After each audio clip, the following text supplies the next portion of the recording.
আধুনিক সমাজের তরুণদের কিশোর দিকে যদি তাকান, আধুনিক যুগের তরুণ কিশোররা দেখবেন যে তারা আখ ছিলে খেতে পারে না। আমরা শৈশবে আখ ছিলে খেয়েছি, এখনো খেতে পারি, কিন্তু এখনকার পোলাপান আখ ছিলে খেতে বললে হাসবে। তারা বার্গারে কামড় দিতে পারে। কিসে কামড় দেয়? বার্গারে কামড় দিতে তারা অভ্যস্ত।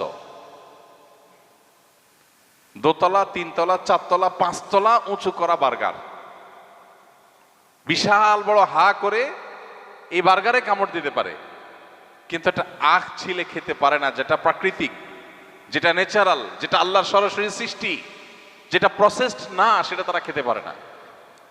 তারা দেখবেন যে আম, কাঁঠাল এগুলো খেতে তারা অভ্যস্ত না, ভালো লাগে না তাদের কাছে।